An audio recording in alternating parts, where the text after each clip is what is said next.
하나님의 은혜와 사랑과 평강이 오늘 하루 우리의 삶과 영혼에 충만하기를 주의 이름으로 축복합니다. 요셉이 애굽에 살아있다는 말을 들은 야곱은 애굽에 내려갈 준비를 합니다. 그런데 애굽에 바로 내려가지 않고 브엘세바에서 제사를 지냅니다. 그리고 그날 밤 하나님의 말씀을 듣고 나서야 애굽에 내려갑니다. 야곱이 브엘세바에서 제사를 지낸 이유가 무엇입니까? 이것이 하나님의 뜻이 아닐까봐 두려웠기 때문입니다. 야곱은 애굽에 내려가고 싶었고 요셉을 만나고 싶었습니다. 그것이 야곱의 뜻이죠. 그런데 그 뜻이 하나님의 뜻이 아닐까봐 두려웠던 겁니다. 우리에게도 좋은 일이 생길 수가 있습니다. 좋은 일자리가 생긴다거나 좋은 투자 제의가 들어온다거나 하는 생각지도 않았던 복된 일이 생길 수가 있습니다. 그러면 우리는 그 좋은 일을 놓칠까봐 급히 그 일을 잡으려 하죠. 그 일을 추진하려 합니다. 그러나 그 일을 잡는 것보다 더 중요한 것이 있죠. 그 일에 하나님과 함께 하느냐라는 겁니다. 하나님과 함께 하느냐라는 것은 하나님의 뜻인지 아는 것과는 다릅니다. 하나님의 뜻인지 아닌지도 알고 행하면 좋지만 제대로 알 수 없는 경우가 많습니다. 하나님의 응답이 없는 경우가 많죠. 그러면 어떻게 하겠습니까? 머물러 있겠습니까? 아니면 응답이 없어도 내가 원하니까 강행하겠습니까? 하나님의 뜻은 그 일을 하느냐 안 하느냐가 아닙니다. 그 일을 함에 있어서 하나님을 의지하고 하나님을 붙들며 하려 하느냐가 하나님의 뜻이죠. 오늘 말씀에서 하나님은 야곱에게 말씀하시므로 하나님의 뜻이 무엇인지 하나님이 어떠한 분인지를 알려주십니다. 오늘 말씀 통해서 무슨 일을 하든 어디를 가든 하나님과 함께 동행할 수 있는 주의 자녀 되시기를 주의 이름으로 축복합니다. 먼저 하나님은 야곱에게 모든 만물의 주인이 하나님임을 알려주십니다. 3절 말씀 보겠습니다. 하나님이 이르시되 나는 하나님이나 내 아버지의 하나님이니 애굽으로 내려가기를 두려워하지 말라. 내가 거기서 너로 큰 민족을 이루게 하리라. 하나님은 야곱에게 두려워하지 말라 말씀하십니다. 이 말씀은 야곱이 지금 두려워하고 있다는 말씀이죠. 야곱은 무엇을 두려워하고 있습니까? 아까도 이야기했듯이 애굽에 가는 것이 하나님의 뜻이 아닐까봐 두려워하고 있는 겁니다. 아브라함은 애굽에 내려가서 애굽의 왕이 하나님에 의해 심판을 받게 됩니다. 그로 말미암아 애굽에 내려가는 것이 하나님의 뜻이 아님을 깨닫고 가나안으로 돌아옵니다.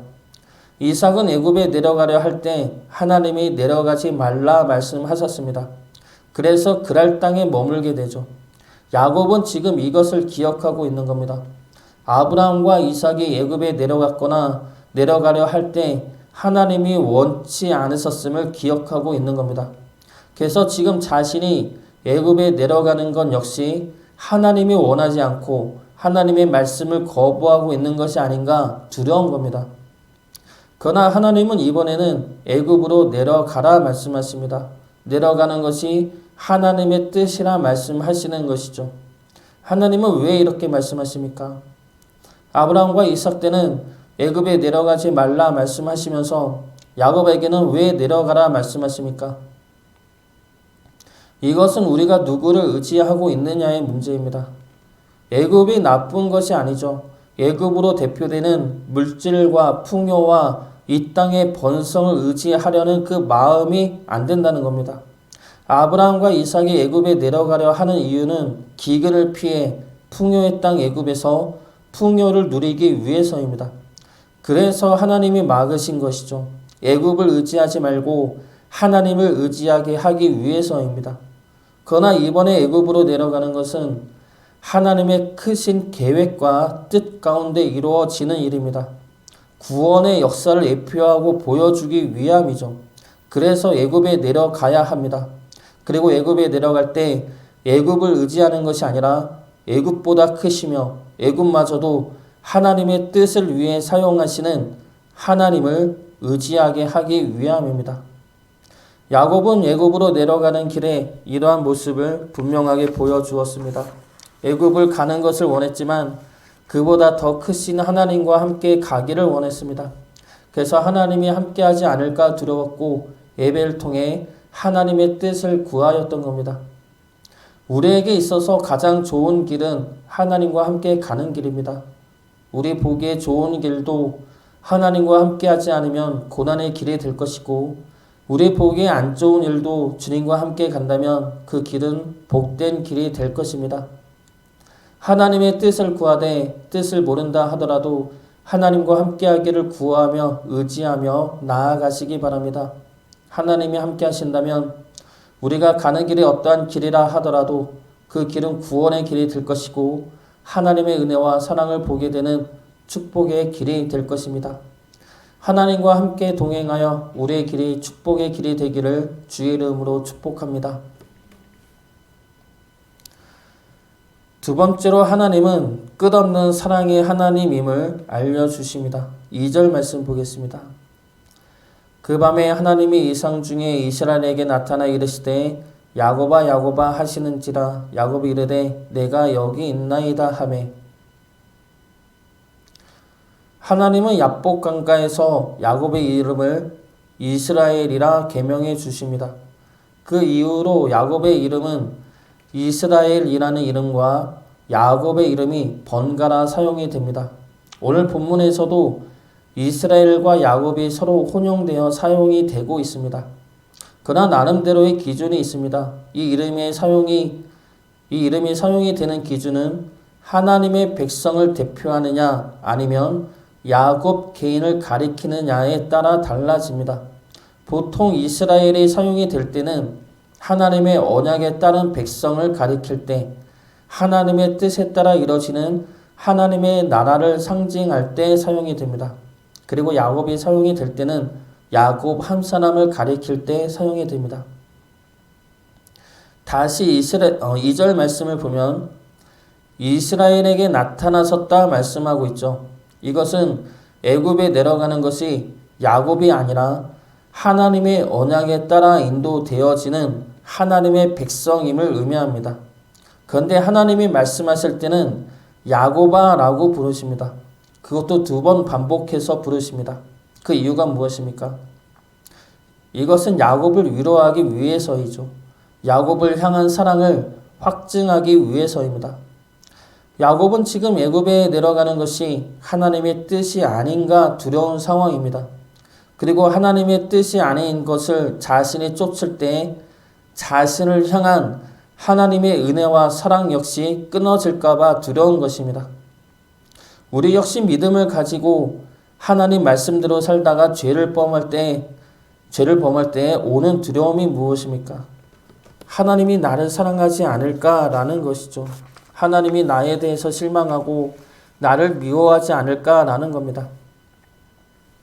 그러나 하나님은 그런 우리에게 아니다 말씀하십니다. 야곱에게 나타나 야곱아 야곱아 말씀하신 이유가 여기에 있습니다. 나는 너가 이스라엘이어서 사랑한 것이 아니라 야곱일 때부터 하나님을 모르고 자신의 이익과 욕심만을 위해 살아갔을 때부터 사랑하였다 말씀하고 계시는 겁니다. 그때부터 사랑했던 내가 너를 어찌 사랑하지 않을 수 있겠느냐? 너를 향한 사랑이 어찌 끊어질 수 있겠느냐? 그 사랑은 영원하다 말씀하고 계시는 겁니다. 우리가 죄를 짓고 넘어질 때가 있습니다. 하나님의 뜻이 아닌 줄 알면서도 내 욕심 때문에, 내 자존심 때문에 죄를 범할 때가 있습니다. 그러면 우리는 그때 하나님의 사랑이 끊어질까봐 두려워할 수가 있다는 것이죠. 공의와 정의의 하나님이 심판할까봐 두려워할 수 있습니다. 물론 우리를 다듬기 위해 환난과 고난이 임할 수는 있습니다. 그러나 그것이 우리를 향한 사랑이 끊어진 증거가 될 수는 없습니다. 하나님은 그 속에서도 우리를 사랑하시며 사랑하심으로 우리를 인도해 내십니다. 하나님은 사랑의 하나님이십니다. 이것은 절대 변치 않은 진리이며 우리가 반드시 붙들어야 할 진리입니다. 야곱일 때부터 야곱을 사랑하신 하나님이 지금도 우리를 사랑하십니다. 그리고 그 사랑은 우리가 하나님을 모르고 하나님 앞에 죄인이었을 때부터 부어졌던 사랑입니다.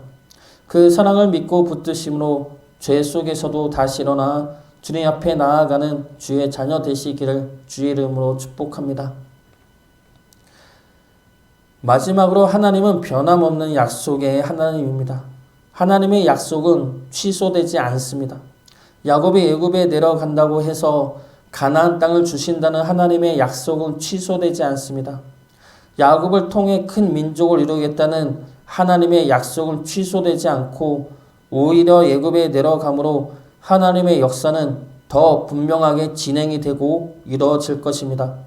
야곱도 하나님 앞에 제사를 드리면서 하나님의 약속에 대해 질문합니다. 1절 말씀을 보면 야곱이 이삭의 하나님에게 제사를 드렸다 말씀하고 있습니다. 이것은 자기 아버지 이삭에게 주어졌던 하나님의 약속이 지금도 유효한지를 묻는 질문입니다. 애굽에 내려가면 그 약속이 취소가 되는지를 묻는 질문이죠. 이 하나님이 3절에서 나타나 이렇게 말씀하십니다. 나는 내 아버지의 하나님이다. 즉 너의 조상 아브라함과 이삭에게 했던 약속을 잊지 않고 지금도 이뤄가는 하나님이다 라는 말씀이죠. 그리고 그 약속은 지금도 변치 않고 분명히 이루어지고 있다 말씀하고 계시는 겁니다. 야곱의 제사 이후에 야곱이 내려가는 야곱의 가족을 기록한 말씀도 이와 같은 의미입니다.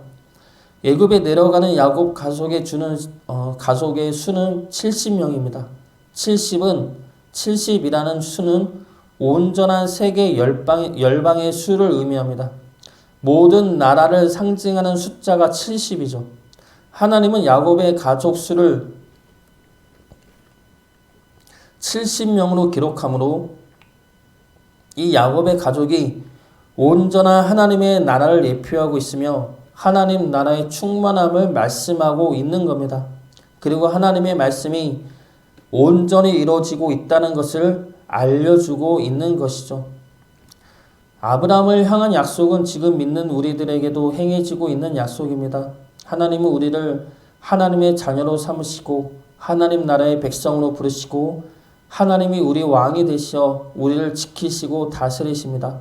이 약속을 지금도 하나님은 충실히 행하고 계십니다.